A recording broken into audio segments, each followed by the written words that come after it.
Hello, welcome to The Route to Success, where we share real leadership stories grounded in the science of hope and resilience with practical tools you can use immediately. Today's guest is Jake White, a nonprofit leader with 35 years of experience and more than $150 million raised over his career, including a single $5.3 million ask.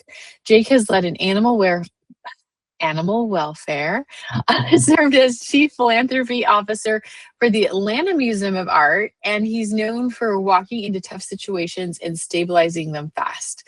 In this conversation, we talk about again, we talk about mission-driven leadership, board accountability, building donor systems from scratch, and what it takes to rebuild morale when communication breaks down. Jake has also shared 5 books, which I'm excited to talk about if we get time, that shaped his leadership and how those lessons show up in real decisions. Jake, welcome to the show. Hey, thanks for having me. All right, let's jump right in. So I am a nonprofit leadership veteran.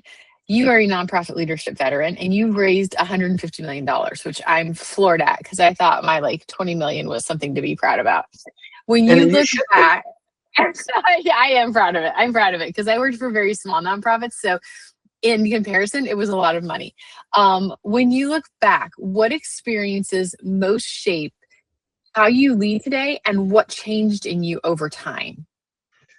So I think the best advice I ever got was from one of the most successful businessmen I've ever met personally. Harris Rosen is, God rest his soul, he was the font of everything that really happened well in the Central Florida area over a large period of time, between the Rosen hotels and Rosen Shingle Creek. So he was a hotelier that did very well. I used to swim with him at the YMCA Aquatic Center, and he was in my lane, so we were about the same speeds and everything. Although he was 30 years my elder, he was a really good swimmer. And one day we were on the side of the pool, and I asked him, I said, Harris, you have been very successful. What can you contribute that to? He says, I live life by 3 things. Number 1, do what you love. I work for nonprofits because I love a mission. Number 2, respect everybody you work with. Not that you work for or that work for you, but everyone you work with. Everybody, respect them. And to that point, I actually saw Harris one time. I went to Rosen Shingle Creek, and he was walking around the parking lot sweeping up cigarette butts because that person that had that job called in sick, and he wanted to make sure one of his locations was straight. I mean, that's true respect. And the last one, and I live by this one a lot, dream big. Yes. Because even if you're aiming this high, but you only make it this high, that's still a trend and a positive. So go as big as you can, dream as big as you can, because that's how you're going to make huge impacts. And if you don't make it, at least you're going in the right direction. Yes. And I always tell people too, when you dream as big as you can, knowing that sometimes human vision is limited. So when you get where you thought you wanted to be, start dreaming again, because that gives you another place to catapult forward from. Amen. That's such a big thing, because you're building upon a career of work, and it's just not yours, but it's an institution. For instance, so here in Central Florida, in the IDD world, which is intellectual and developmental disabilities, there was really no forum for all of us to get together. And so I created a group called the Central Florida IDD Collaborative. We get together once a month, and the first meeting was horrifying for me because there were all these CEOs from all these IDD nonprofits, several of which who had been their leaders for more than 10 years had never met. And I thought, what a crime. We all need to get together. We're not trying to steal each other's clients. We all need to help each other out here. We need to rise the tide to lift all the boats. And we've been doing it now for almost 2 years. And what changes? Every month we have different themes. We grow from each other. We ask each other questions. We do real life case studies where we actually do some problem solving. We have guest speakers come in, and we just keep building on those successes. And that's how we all grow and evolve. I love that. I did that in the literacy world. And when you get that many different organizations to the table, the ideas that come from it are mind blowing. You're like, I never would have thought of that on my own. It's Oh fascinating. yeah. Okay. You said you love working for a mission and that outcomes matter more than outputs. And that's a lot of nonprofit lingo. So we'll explain it. Don't worry. How do you keep a team focused on outcomes when the day-to-day work is demanding and constant? So for those that not in the nonprofit world, understanding outcomes versus outputs. An output is 30 people, 60 people, 10 programs, those numbers, the analytics. Boring, but it's great to put into grants. It's great. There are some people that are really into that. Outcomes, that's the meat of it. That's the good stuff right there. That's the 30 people are happy because they have a fantastic new job. That's an outcome. Or we have several people that are now independent living, or we have clients that are now washing their own laundry. More importantly, they're washing their caregivers' laundry too and actually giving back, or they're volunteering in the community. We've increased the number of places where our clients go and volunteer and make a difference in our community. Or the big one is we're changing the culture in Central Florida so that it's not what can our community do for our Panthers. That's the name of our Primrose Center athletes. We call them Panthers. Gotcha. But what can our Panthers do for our community? How are we doing those impacts? How are we making those changes? How are we changing those critical thinking skills of people when they see individuals with intellectual developmental disabilities? No longer are they going, oh, they're going to want something. It's, oh, they're providing a service, and change it. Those are the outcomes. It's not the nitty gritty down and dirty numbers. It's the impact and how it changes the narrative. So going back to your point though, what we've been able to do here is highlight the good of these outcomes. And so we have a monthly newsletter. And one of the things that we do to really dig in to try to find some of these, we have something called a Panther Praise, where any individual within the organization can say something nice about another person. And we document all that. And they get a Publix gift card. And then we put it in our newsletter. So everybody sees the good that they've done, or how. So we're evolving through other people's good. So you just don't focus on the negative, you focus on that positive reinforcement as well. And some of those great stories, that's the stuff that some of our funders like to hear about. They like to hear how we are innovative with problem solving, how we pushed a little further. So our water day now has water features that not me, but our team members actually created that are safe and fun and enjoyable and interactive for our clients. And those are great outcomes. Hard to put a number to those, but they're the wonderful stories that I love when I go out and I'm in an elevator talking to people. I love those. Yeah. Well, those are the stories that make your day, right? Like I learned a long time ago when I started my business. Well, first of all, let me back up. When I was a nonprofit leader, it is very lonely at the top. It's very lonely as a leader, right? And you have to have other leaders to share with. But then when you start your own business, it's really lonely and you're really, facing fear. And so I'll never forget and you're going to love this story. I had a horrible, horrible day and I was just ready to just cash it all in. I was done. And I was sitting with my dogs and I was scrolling on Facebook. And I saw that an acquaintance, not even somebody that I knew well enough to say hi to, had just successfully launched her barbecue sauce.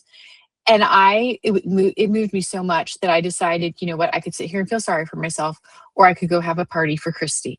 And so I took my dogs outside, got a special treat for them, put their favorite songs on. Yes, my dogs have favorite songs. A whole other conversation we'll have. And we played and we had special treats and we celebrated Christy. And it changed my perspective and my attitude so much that now I go looking for those stories. So I know you have them. So now on really bad days, I'm going to send you emails and be like, hey, Jake, I really need a story. But those are so valuable because they really boost and you can celebrate others. And it's so wonderful. And I'm talking too much. All right. That's just the power of stories from one storyteller to another. All right. Shortly after you stepped into a role, you realized the organization was heading toward bankruptcy in about 2 months. Even the board had missed it. Walk us through what you did first, how you created stability fast. And I'm going to throw in here, it's not on there, but how you communicated with the board. Because I know when you told me this story, I was blown away with your straightforward nature and the kindness that you showed and the way you got your point across. So I'm going to start by saying I am painfully transparent because I am just a simple creature. It is so much easier. You combat gossip by just bringing things to the surface, have everybody talk about it, and trying to cover stuff up. I can't. My memory's not that good. I can't do it. So it's just so much easier not to play your cards close to your vest, but actually being able to talk to the individuals that have that sphere of influence and being highly transparent with them. Because especially when it comes to my boards, I want them to have all the information that they need, much like I need real information from my team members, because that helps me make better decisions. And so that's so important. So I truly believe in that. When I first started, initially it's like 3 months of a deep dive. First 90 Days is another good book out there for anybody who's doing a transition. First 90 Days, good book, kind of a roadmap on how to be able to move forward. And you do a lot of listening. You listen to what's going on. Not long after I started and doing a deep dive into the finances and understand that the finances were a train wreck. Kind of my favorite game. I love going in and looking at all the things that are bad and trying to figure out. Well, when I did exponential smoothing of how the finances were going to go, I realized we're on a downward spiral, and went to the board, explained the whole situation, that looking at finances and looking out at forecasting for the future, we're heading down the wrong pathway. Came right out, explained everything, talked about deadlines, talked about where the money is, how can we get through this, and then asked the board, we need more than once a month board meetings. And so we started having week board meetings. Now, mind you, I'm a firm believer that a board does two things: governance and fundraising. Stay out of operations. That's a CEO's job. Operations, again, I can't say it enough. Operations are a CEO's job. Correct. Fundraising and governance. Well, this falls under governance because they have a fiscal responsibility to the organization, and you got to take that seriously. Yep. So we started. I detailed everything where we're at, and instantly I got my hand on every contract. Looked at every canceled contracts, found the way to be able to get out of contracts, renegotiated contracts. We reorganized how our workflow happens here. The whole work experience and how we allocated resources. We changed everything, and not change for change.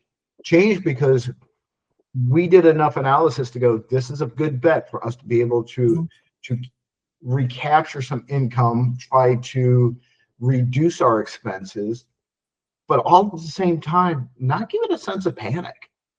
We're doing all this for good. We're growing. We're evolving. We're becoming better.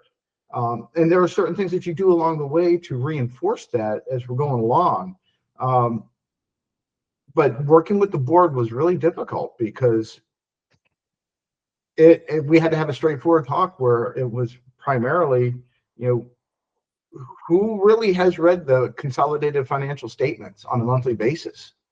I really need to see a show of hands, because this should have been forecasted. Looking back, you should have known this a year ago. But I'm not pointing the blame. See, in my eyes, attorneys and politicians point the finger of blame because that's an easy solution.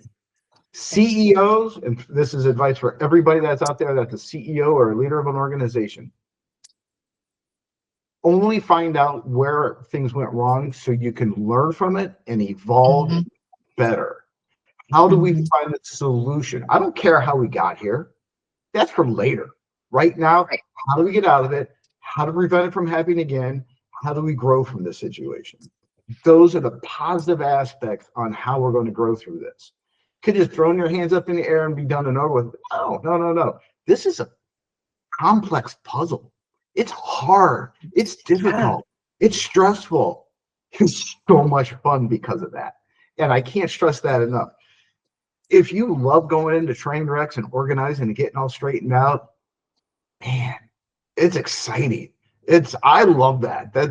It's because you see the change in the growth on a daily basis. So we started looking at more into not only where our revenue was coming from, but we had to pivot a little bit on where we're getting income from. And then at the same time, also create new revenue streams. And what do we have here that's a resource that we could use as a potential revenue stream?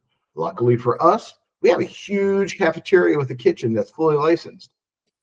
Let's rent it out. So now we have a church group that comes in on Sundays when we're closed and we're generating revenue. So it's that creative problem solving and keeping it very in a positive mode. I mean, we're having income. Great part is they clean the cafeteria spotless when they're done. That's one more day of cleaning. I'm all for that. Yeah. Oh, yeah. I love your approach of how let's figure out how to solve this and let's move forward. Let's not point fingers. What I always remind myself before I go into any difficult meeting, and this probably sounds juvenile, but I'm very simple like you, is when you point the finger at somebody, there's 4 other fingers pointing back at yourself. And I can't tell you how often I say that to myself in my head just to help get that correct perspective and tone to lead into a meeting because it helps when you remind yourself. So, okay. So something I am hearing a lot from nonprofits I work with and nonprofits I don't work with is the lack of board engagement, especially right now. You reorganized board engagement with weekly meetings and brought in experts for specific needs. What does a healthy board leader partnership look like to you? And what are the early warning signs when it's not working? Those are wonderful questions. So that really delves into board development. So several things is you got to combat complacency by really sticking to your bylaws of your organization and what are the term limits? What are the time frames? I came in, our board chair was board chair for 28 years. Oh my gosh. Yeah. And the median time frame was 13 years for all the other board members. That was the median, 13 years. So we rejuvenated staff, brought in new board members, really started focusing on let's create committees. So board meetings should not be me pontificating on what we've done. Oh my God, the most boring meetings on earth is that. I can be a dynamic speaker, but I'm boring. You get into a board situation where I'm just giving out information, boring lecture. So we need a finance committee. We need a nominations committee. We need an events committee. My goal is to not speak at our board meetings. The chair opens up, chair does the chair speech. The secretary goes through the minutes, we vote, and then it's finance committee, and then nominations committee, and then events committee. And then it's me doing a real quick, hey, this is all posted, so I'm not going to read verbatim. Here's what we did operationally. Any questions? Half hour to an hour, we're done, we're out. And it keeps them engaged because now there's accountability and responsibilities that everybody has on the board. Not only that, minimum get or give is essential because that's always in the back of their mind that they have whatever that is. And that can be total time, talent, or treasure. So if they're an attorney and they're doing their time and helping us out, that's worth money. If it's a treasure, if they're donating for a live auction or a silent auction or donating or sponsoring a luncheon for our team or whatever it is, or just straight up old fashioned writing a check. I love those. So there was an engagement because they have skin in the game now. And that is so important. Lastly, it is to really get the board moving in the right direction and making sure they stay that way. There are certain markers, where they become disengaged. Their attendance starts dropping. Their participation stops dropping. they're not reading the minutes or the financial statements. You're sending them emails and they're not responding back. And when I say within a time frame, I'm talking like weeks or never. Right. So at that point, that's when you start talking to your chair, and hopefully you know your bylaws well enough and you know how to reinvigorate or to move off of the board. Because that's really important. That the health of the organization starts from the top. And if you have a healthy board that is engaged, for instance, at our Thanksgiving staff party and our Christmas staff party, it was fantastic. We had board members show up. We had staff that had never even met a board member, and they had been here for 30 years. And now we got board members coming in, shaking hands and saying hello, sitting down and having lunch with people. That's a great morale boost for our team. It is. And it's a great morale boost for our board members too. And that helps with that engagement. I'd like to throw out a piece of advice, if you don't mind. When you talk about sometimes it's time to move people off the board, what I've developed, what I do, love your opinion on this, is I always develop an advisory board. And I'm like, let's move you from an active board member to the advisory board. That way you can stay engaged. You can continue to hear what's going on. And when you'd like to participate, we would love to have you. What are your thoughts on that? So again, depending on your bylaws, True. Yeah. You can change your bylaws often. You don't have to wait forever. Right. Which, by the way, when I first started, the bylaws, the last time that they were updated was 1998. Oh my gosh. And it was written by an attorney. There were entire paragraphs that I struck the entire paragraph because I don't understand what they were saying. It was on legalese. Yeah. So we created a bylaws committee. And in that bylaws committee, we went through and organized everything through our board members and got it passed. Some of the issues that we talked about were term limits and mandatory timelines where you have to at least take a year off. So especially when you get into that timeline that you get to a certain point, either they're really engaged still or they're ready to back up. Then there's that natural break where after 6 years, they can term off. And there's no harm, no foul, because it's a part of the bylaws. You have to get off the board for a little bit. So that's an easy way out that can be set up through your bylaws. The other thing is to be able to have frank conversations. Again, it's me just being transparent and saying to people, hey, haven't seen you around for quite a while. Is everything okay? I saw on LinkedIn that you are now in charge of Southeast America. I assume you are working really, really hard and you're not really focused on your volunteer work as you're focused on your career. I get that. And I respect that. We'd still love to have you on the board, especially if you want to sponsor one of our events. Yes. Always get the money. I always laugh and tell people I'm so greedy for organizations, not for myself, but for raising money for organizations. And I think it's okay to be that kind of greedy. Oh, it's like fishing. I love raising money. I love asking for money. I love having those conversations that are people are terrified of talking about money and asking for money. Yeah. I don't look at it that way. It's an opportunity. I feel good when I donate money. I do. Why would I deny someone that ability to do a donation? And the bigger the donation, the more endorphins and dopamine that get dumped in their body because now they're a bigger hero and they feel so good. I want to foster that. I want to encourage that. So I think that you're worth giving $100,000. I'm going to ask you for $250,000 because you're going to feel so much better giving me $250,000 versus $100,000. Exactly. And the thing is, that's authentic. That's just how I am. Because I know how good it feels to give $10, but I also know it feels better to give 100. And I want to foster that with others so they feel good, just not about our mission, but about themselves, because they're the heroes of the story, and we should raise them up as heroes for that reason. Exactly. Okay. You walked into a 73-year-old organization with, and I cringe when I say this, but I'm going to say this, with no donor database, and treated it like an exciting opportunity to build the full donor lifecycle, which I'm in agreement with you. It's so exciting. What are the first 3 steps you recommend to any nonprofit that needs to get serious about donor systems?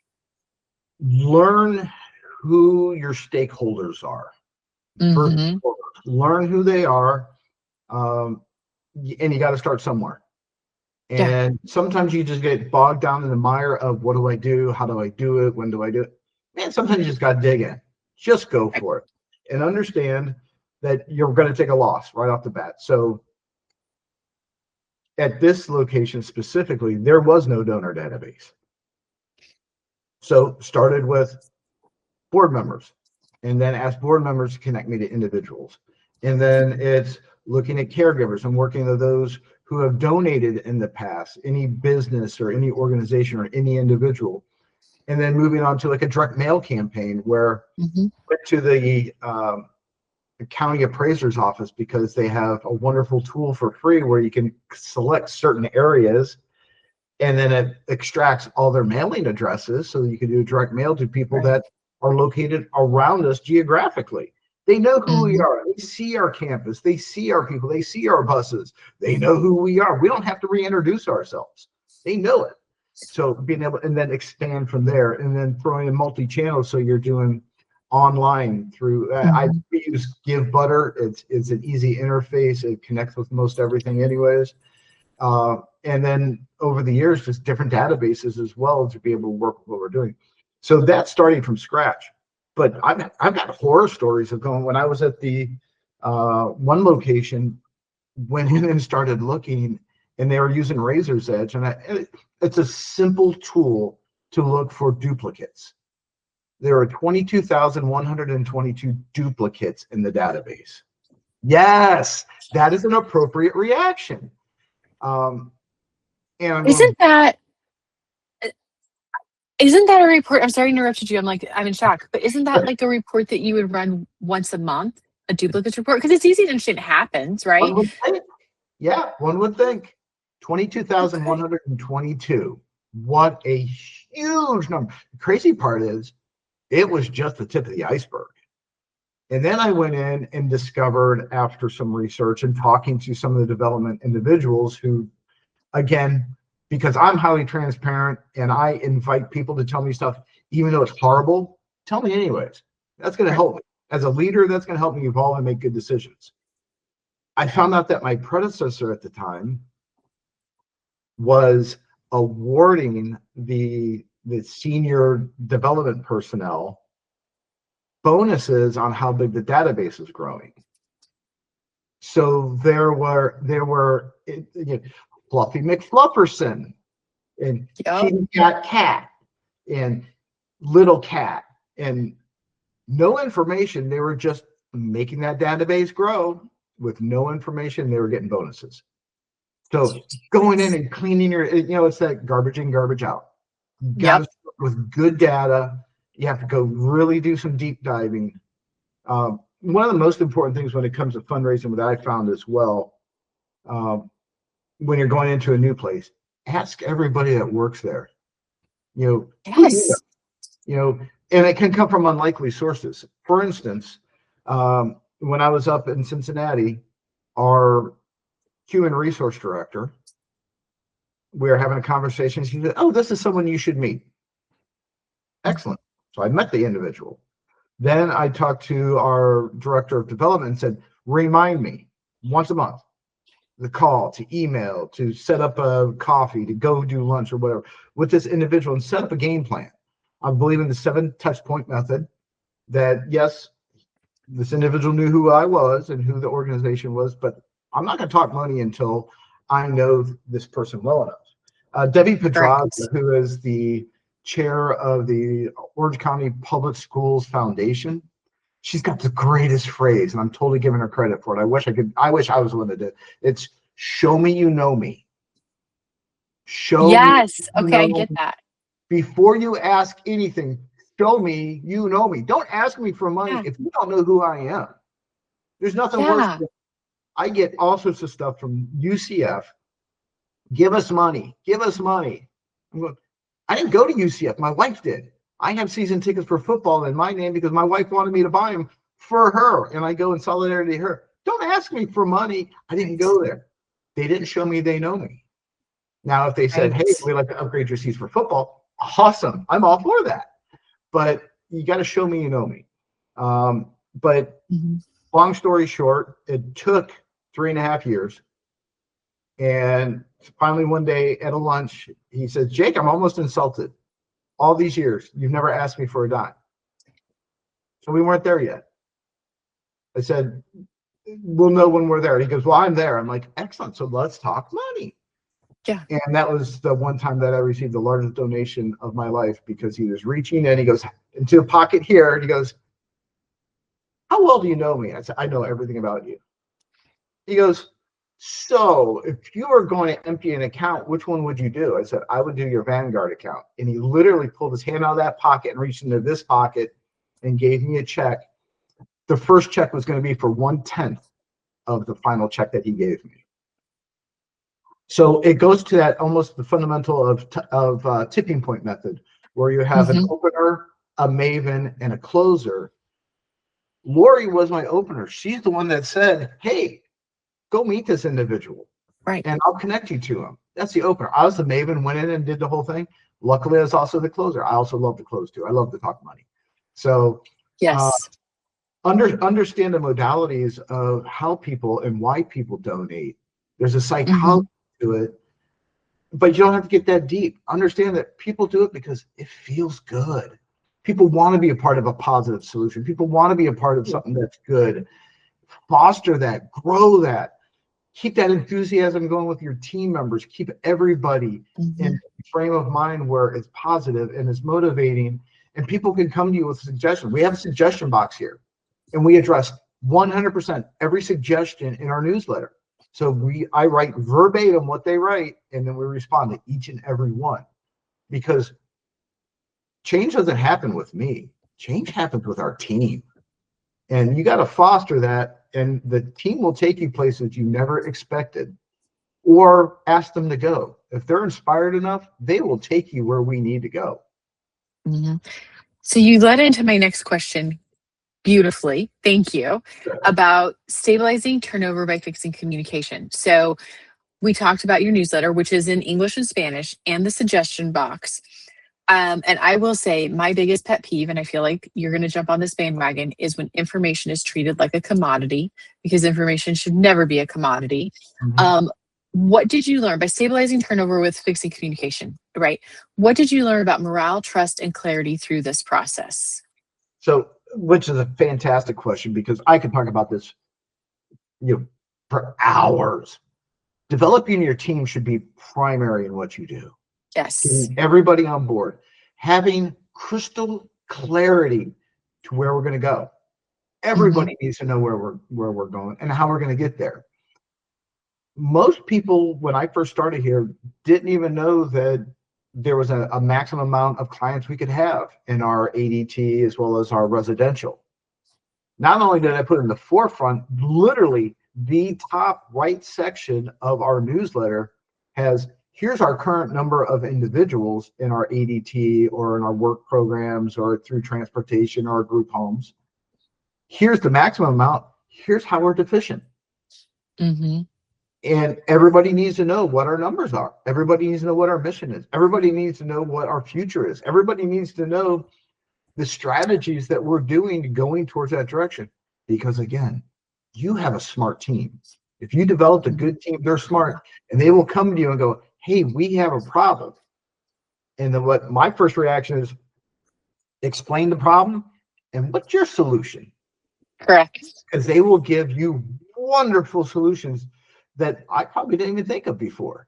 And they're boots on the ground. They're close enough to the problem that they come up with fantastic solutions. Farm that stuff out. You know, the best part is, if it's a mistake, zero is a data point too. Learn from it, grow from it, and do a better decision next time.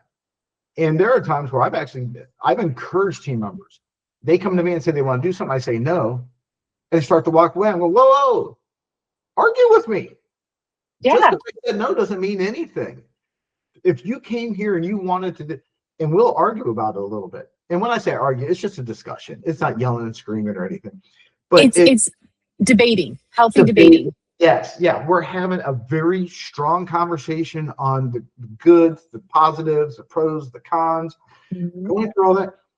And if you can help me change my mind, you help me evolve. If not, here's the good reasons why. And that is more important as well. Just not that book of, no, I said no because I'm boss. No, that's 1940s BS. We got to move way past that. We are a team. I am a coach. You can't go out on a football field or a baseball or anything as a coach and do everything yourself.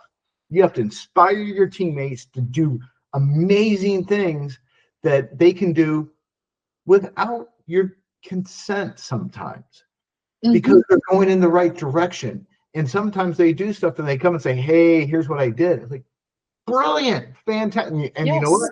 We're going to talk about how good this was in our newsletter. Let everybody know what kind of good things you did. So, not saying that things bad don't happen, because they do.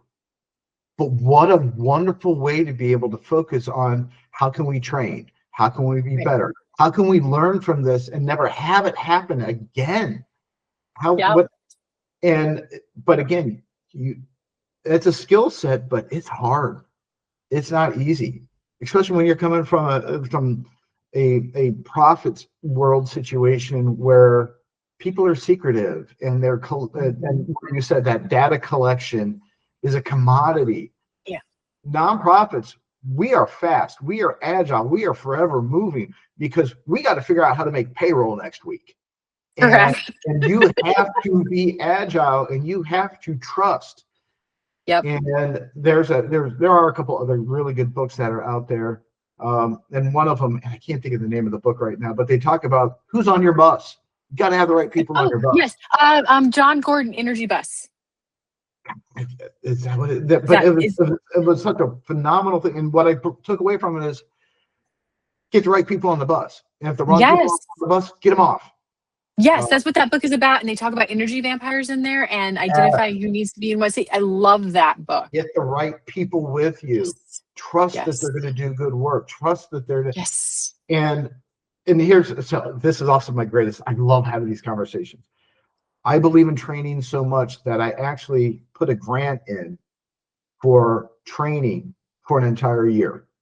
So everybody has the ability to train, and just board level down. So we have a retreat that's paid through this grant. We have individual training, we have staff training, we have in service training. We have all these different trainings that people go, like through Edith Bush Institute training for nonprofits. There's all these different trainings that we do.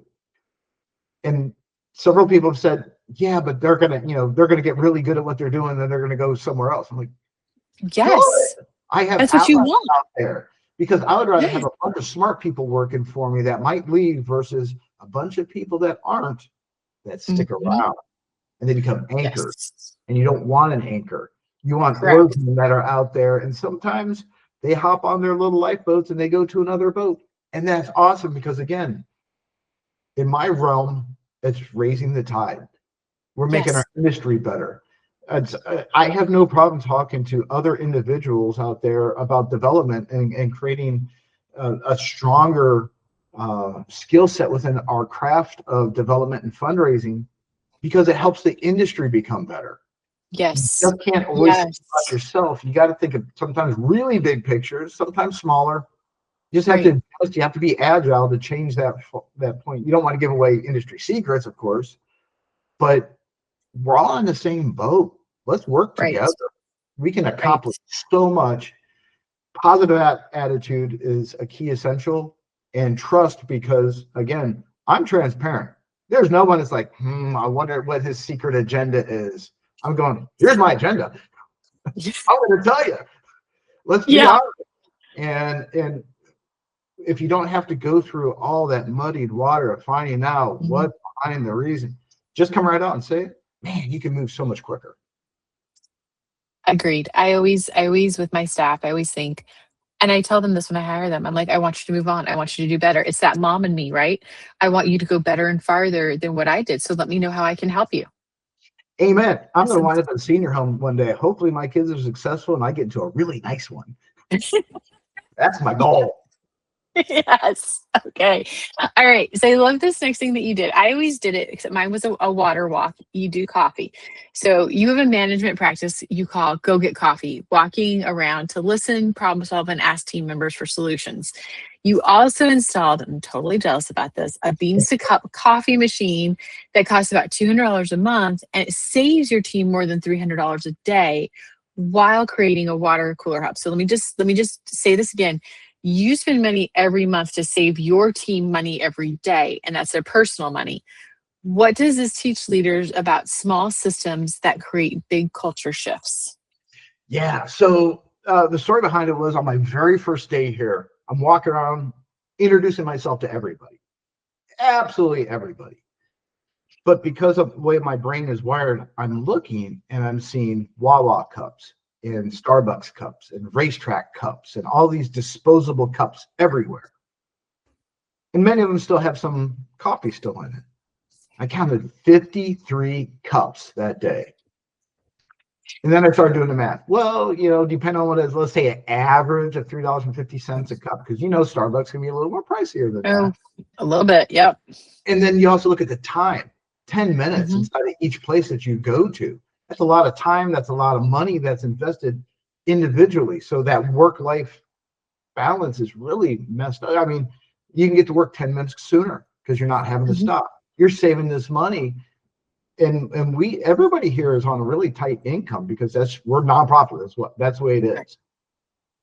So I did some research and I found called Java Bar, and it's a beans to cup machine that you literally, it's a computer screen and you punch in what you want. I do the triple espresso with a hot chocolate and Oh, that sounds it's delicious. so delicious. $200 a month. And it does everything. It does lattes, it does cappuccinos, it does mochas, it does French vanilla, it does espressos, it does Americano. You name it, it makes it. And it's all free for our team members. Mhm. Costs me $200 a month. So what they love is they get free coffee every day, Mhm. sometimes twice a day, especially at 2 o'clock in the afternoon, kind of getting tired a little bit. Yep. Go get yourself a shot of espresso. Go get yourself an Mhm. Americano with a shot of French vanilla cream in it. It's all right there. It's all for free. And what that shows is your team members know I care about them. Yep. They know that yes, I'm taking a little bit of expense, but it's to benefit you. It is Mhm. such a low expense, but what it generates is number one, 2 o'clock in the afternoon, everyone's excited because there's still caffeine going through their bodies. There's not that afternoon lull. I love going, and I generally go at about 9 o'clock in the morning to go get my first cup of coffee because that's when most people are in there. And I go in and I just listen. Sometimes we have Mhm. conversations. Sometimes it's me just asking open-ended questions to hear what's going on. Sometimes it's just benign conversations. But that's where you start to learn about people. Yeah. And I need everyone watching this to be clear. You need to know your people. They need to know that you want to know more about them. They don't care what you know until they know that you care about them. So Mhm. that's job number one. And then I get my cup of coffee and then I walk around.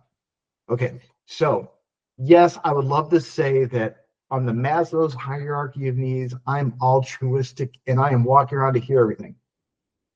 Anybody that knows me know that's BS. I am going around because our Panthers, our clients here at Primrose Center, love to give hugs. And you want to talk about a way to start your day in a positive mode.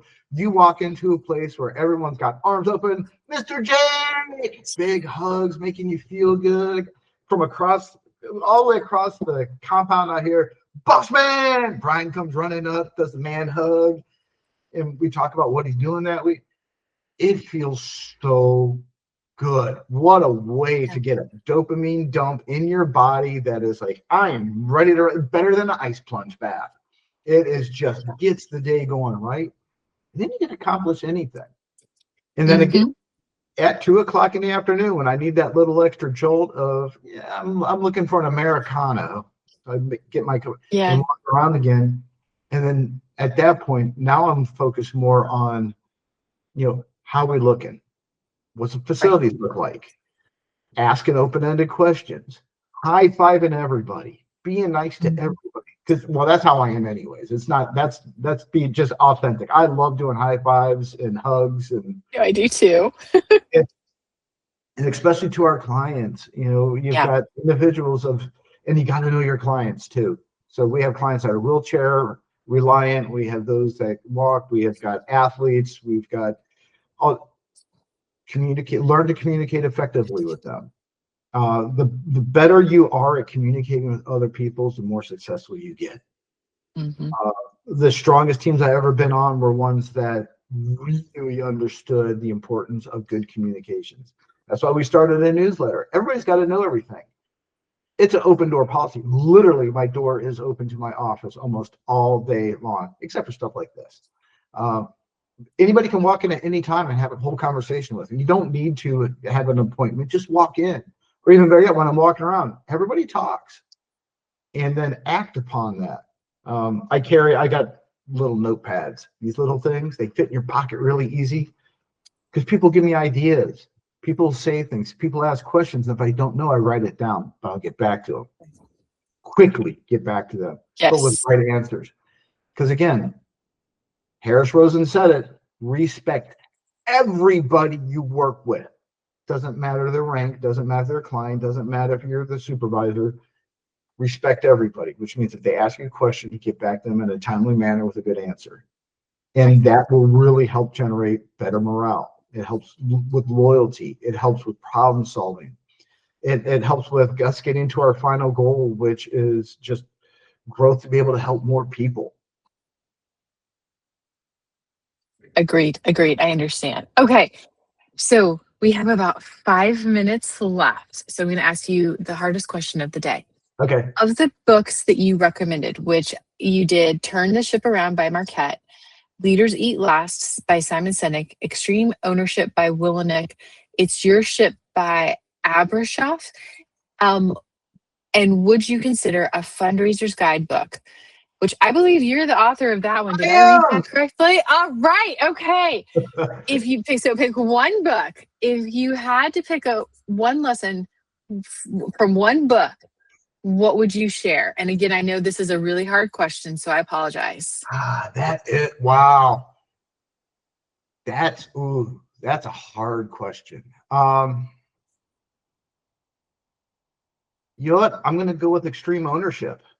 Okay. If you've ever read stuff by Jocko, if you don't know who he is, and I'm totally gonna botch his CV. I think he was a SEAL team commander.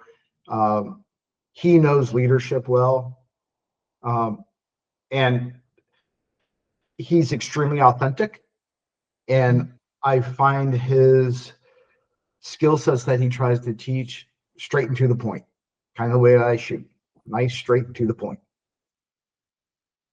In his Extreme Ownership book, he talks about be all end all is you. If you're CEO, you need to own up to it. Anything that goes wrong is your fault because you did something wrong. You did not pay attention. You did not follow up. You did something you weren't supposed to do. Own it. Learn from it, grow from it, and fix it. It's that ownership. You own everything. Now, I take that a little bit further too. If we do great work, look at my team. My team excels. And if something phenomenal happens, point to the person that it did. Give them that credit. But if it's at fault, own it. You're the supervisor. You're the owner. You're the CEO. You're the chair. It happened under your watch. You are to blame because you didn't find the problem. You didn't fix it. You didn't facilitate that ability to grow. And that propels you to a whole nother level of what is my responsibility? When things go wrong, do I yell at people? Which is pointing the finger of blame. You don't want to do that. And it belittles people and it lessens morale. I've actually had supervisors where I've had wonderful ideas and unfortunately I said it And I was ridiculed and criticized for it. And I never gave those ideas ever again, because I'm like, I'm not going to get ridiculed again.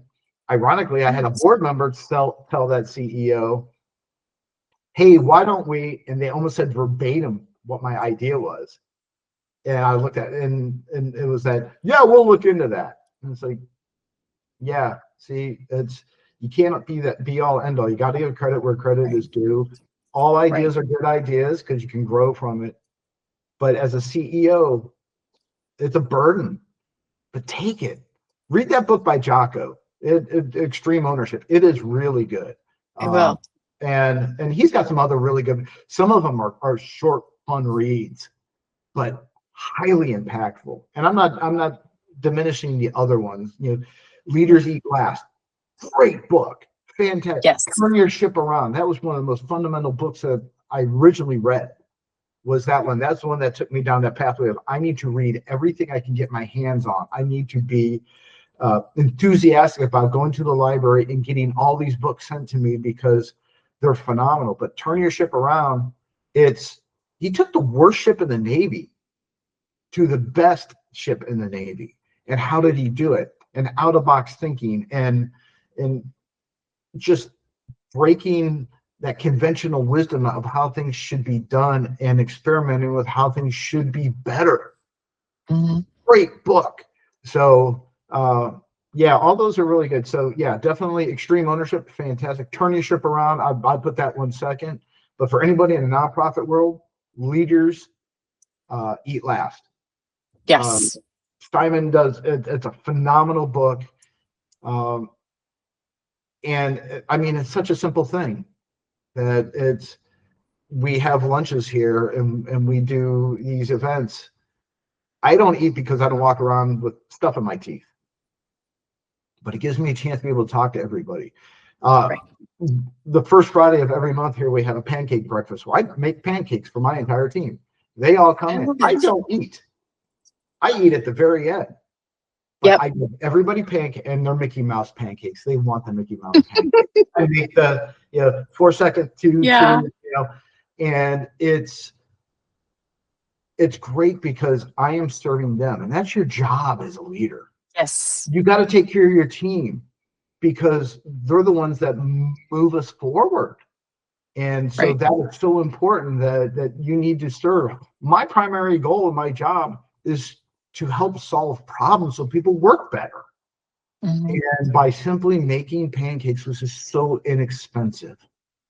Yes. It pulls everybody in. They feel like they're getting something. More importantly, they know they've got my ear while they're in line and we're talking. And I hear a lot of stuff. And then everyone's I bet. It's great. But it's a cost-effective way to be able to develop your staff, create a strong team of loyal individuals that know that I care. This is important, that I care what's going on in their life and I want to help them. Because without them, we're sunk. Know your team. I love it. Jake, thank you for sharing everything. And thank you for the laughter and the excitement. This is absolutely energizing. I feel like I did a great workout. It's that kind of like buzz that you get after it. It's great. So thank you. And I always say this format, haven't we? I do. I like it though. Yeah. And I always tell people, everybody who comes on the show, if I can ever be of any help or service, please don't ever hesitate to reach out because I am always here and I will be cheering you on. So I think it's really important when you know that there's other people cheering you on. You might not hear it physically, but you can feel it energy wise. And I think that's really important. So Jake, thank you so much. I appreciate your time today. Thank you. All right. Have a good one. Yay. Thanks. You have a great day. You too. Bye. Bye.